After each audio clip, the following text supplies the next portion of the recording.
So I've been for 5 days panicking because I couldn't put anything together in my mind about what I wanted to say to you. And so I've sat here in this room today, and everybody's saying a little bit of what I want to say, which is great because now I can relax a little bit. I don't have to say it all. But I will tell you, to begin with, a little bit about myself, because the journey is a big piece to the bigger story about the value of generosity. Because I believe that every human being has a gift and a reason for being here. And it's so much more than a talent. It's not a talent and it's not a vocation. It's a little light. And it keeps you going through the darkest times. And it expands in the best of times. It guides your way when you're totally lost. And it's your purpose and your reason for being here. So I was orphaned as a child. That experience of growing up with no attachment, no safety, caused me to become very selfish. I was very concerned with my own personal survival. And that's normal. And we all experience it every day. I can't tell you how many times I hear people say, oh, I would love to play the flute, but I have to do this. Or I'd love to leave my business or my practice or my this thing that's hurting me or killing me, but I have to make money. And the hook around making money has to do with the instinctual drive in us. We're animals, we have instinctual drives. So it has this instinctual drive to survive. And that's fine, that's good. It's there for a reason. We need it. But there's been a lot more conversation in the last few years about what is this light inside of us? Are we not something more than just an animal driven by instincts and drives in our biology and our neurology and our chemistry? What is this other thing? What is this soul? What makes me happy? So in my own personal path to discover some place of belonging, some place of connection, some place to soothe my own discomfort with being a selfish person. It's not, it didn't turn on. Sorry. I hope I was talking loud enough.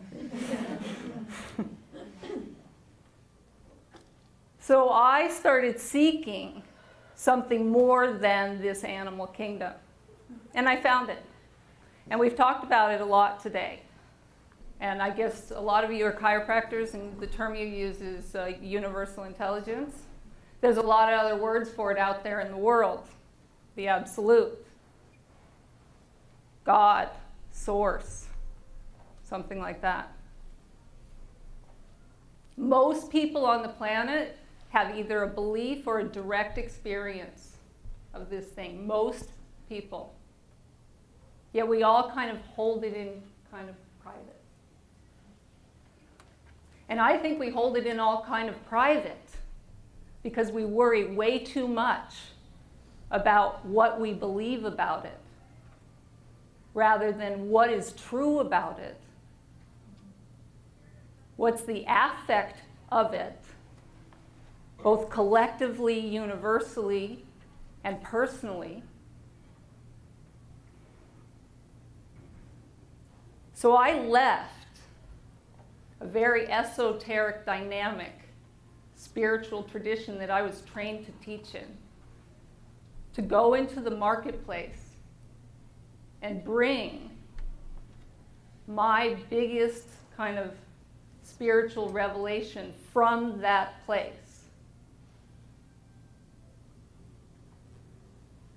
And what that is we all have a gift, and our greatest healing and our greatest joy comes from giving that away. In all spiritual, religious traditions, service is the highest level of attainment you can reach. It's agreed upon across the board. Doesn't matter what you believe in. This is a core tenet of action. So I don't care if you believe in the absolute or universal intelligence. What I care about and what I find to be the thing that turns me on is to help inspire people to behave, to give of themselves. Because it's the action that creates a reaction biologically in your body that's going to be very helpful for you. I'll quote the Dalai Lama. I wasn't going to, but everybody else has, so. So what he has to say about generosity is this. He says, be selfish. Be generous. And that has it all in it for me. Because when I give of myself, like in this moment, I couldn't be happier.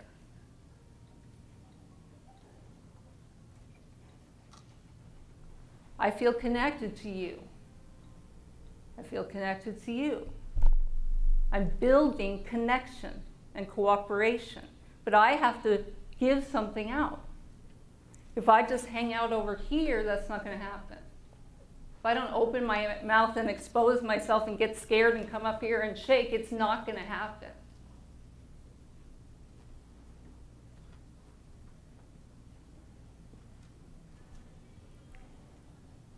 As women, and I've been as deep as I can possibly imagine, and I hope there's more. As women, we are both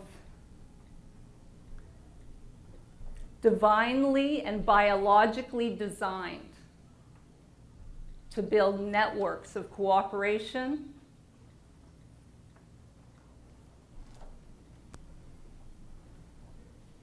and to advocate and teach that in the world. So that's why I'm here, is to support the vision of that. The way I see that, and I have a whole spiel about that, which I don't have time today, is as a web. So I have a big turn on about this thing I call the web. In Native American tradition, they call it the web of life. In Buddhism, the web of karma. I learned this morning, in chiropractic, it's the nervous system.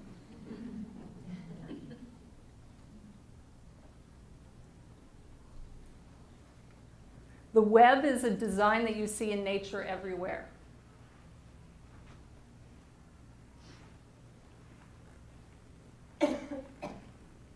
When I connect to you, I build a link on the web.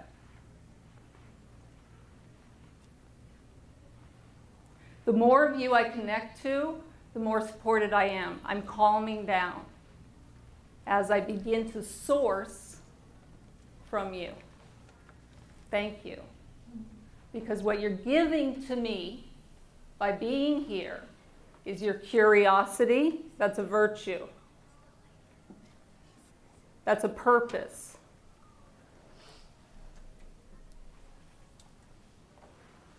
You're giving me your presence. There's a whole industry right now on the virtue of presence. Thank you for that.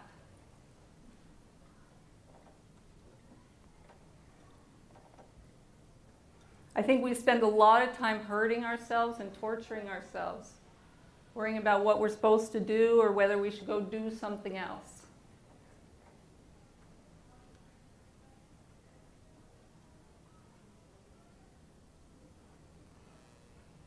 And what I wish that every human being on the planet, but first of all, you, every person in this room, what I wish everybody knew is that you have intrinsic value, no matter what you're doing.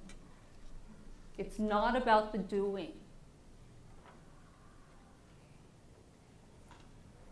And because you're a bunch of women, I can say, I think on some deep, deep level you know that.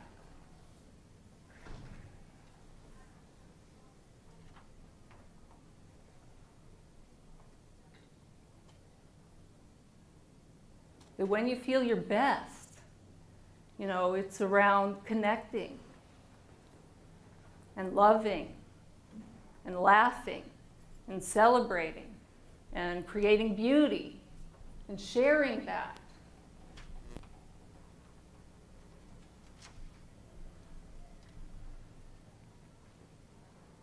To me, that's all an expression of the gift that you are. And I know the pain of spending years feeling like I have no value. Because I'm not doing something in the marketplace that other people respect.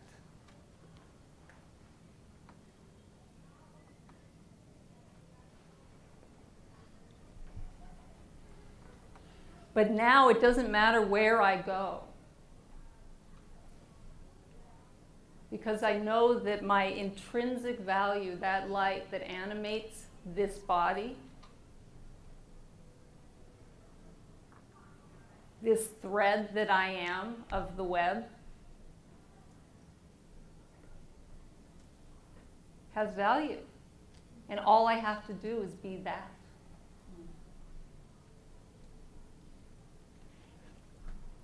It's my personal value of generosity. Like, all of this kind of came to me because I realized that when I was released from being afraid, as my early childhood conditioning had made me to be, I realized that when I felt connected to Source, the action of generosity was a spontaneous condition. Which is why, if you, no matter what your religious indoctrination is, at a certain point you're supposed to have this thing happen and then have this spontaneous abundance and become generous. And my thought is that why do we have to like sit on the meditation cushion for 20 years before we reach this level of embodiment of service? Like, what if we just start now? Like, no matter what we're doing, like, let's just start now. No matter what we believe. And it's fascinating that no matter what we believe, whether we think it's important, whether we value generosity of self or not, whether we believe it fits into any like religious or context or anything like that, we get a biological benefit. The fascinating thing is that it comes down pretty much, there's some other hormones involved, but there's one in particular, which is oxytocin. So oxytocin has a purpose. And women have a lot more of it than men do. That purpose is to bond and connect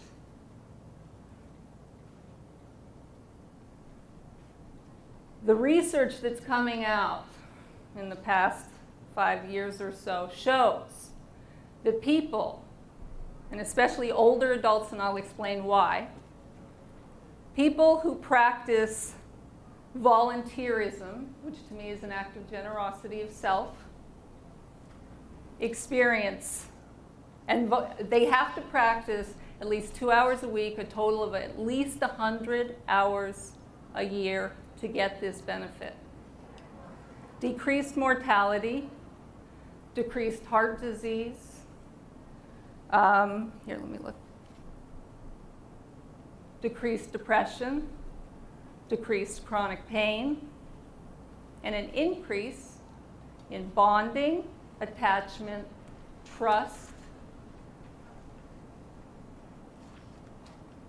and all kinds of altruistic, generous behavior.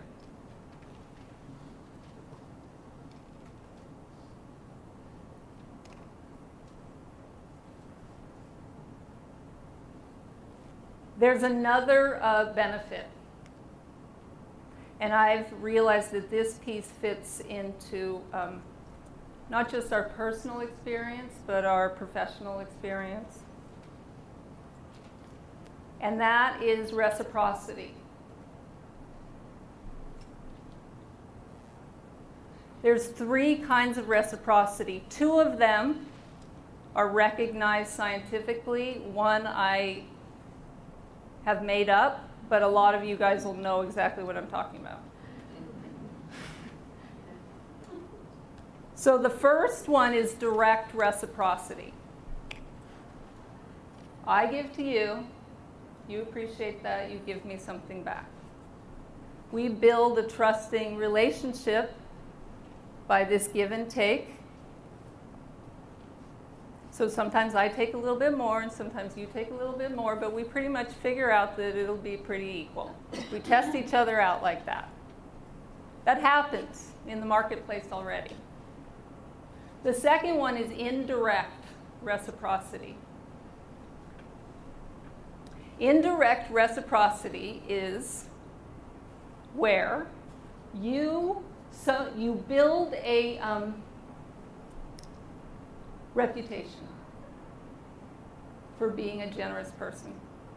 People build, we see that all the time. If we all think about somebody we've met who we respect their work, we love what they do, what they stand for. I mean, there's probably a list of at least 10 people I could name that I do a lot of things for, and I've never met them. But I know what they do with their lives. I know the level of commitment that they have. And I value that as well. And I would give anything to them. The third one, which is my favorite, because it takes it out of the animal realm, is divine reciprocity. That requires, in order to practice generosity at its deepest, poorest, cleanest, is to release an attachment to reciprocity. Because that can get you into trouble, and I'll explain that in a minute. Divine reciprocity is where is an affect of suspending any attachment whatsoever to receiving any kind of reciprocity at all. So you get the biggest benefit from risking the most. You have to you have to gamble the most in order to get the biggest jackpot.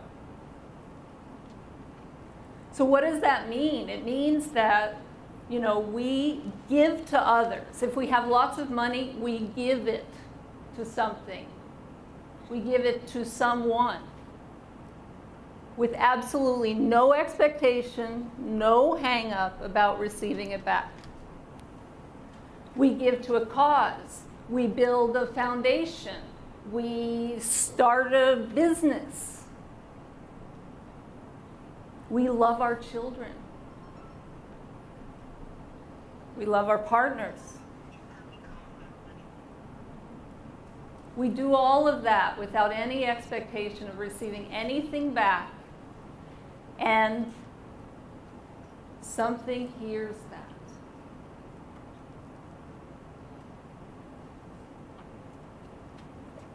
That something, that source, that divine something, that intelligence hears that and sees that and witnesses that. I've heard story after story after story after story of people taking a leap of faith and having everything turn out great. That experience of a leap of faith, making that radical change, is giving 100% of yourself to whatever that thing is. To me, that's a generous act.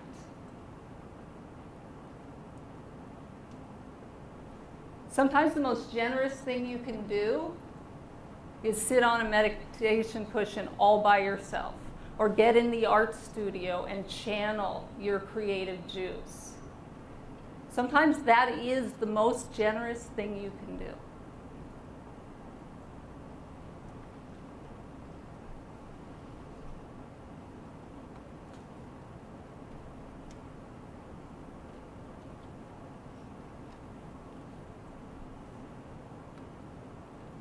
So if there's one thing that I want you to take with you today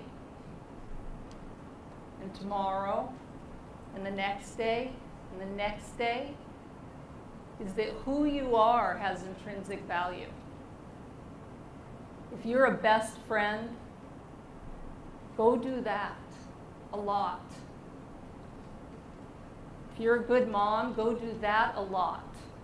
If you're the most brilliant thinker in the world, go do that and give it and share it and trust it. And the more you do that, the higher your oxytocin levels will be, and the more you'll be compelled. You'll be biologically driven to be more generous with yourself. And I believe that that is what we need on this planet. We have to start building generous connections. We need to strengthen the web. Not just here in this room. Not just here in this nation. But we need to be ready to interface peacefully, generously, lovingly with a whole planet of people who believe things very differently than we do. So we have to find the place that we connect. Where we connect is from our most deepest virtuous nature. When we fully and authentically give of ourselves, it doesn't matter what language you speak, it doesn't matter what you believe. People will see that and receive that and respect that and trust that. It's biologically programmed into us to have that reaction. So thank you.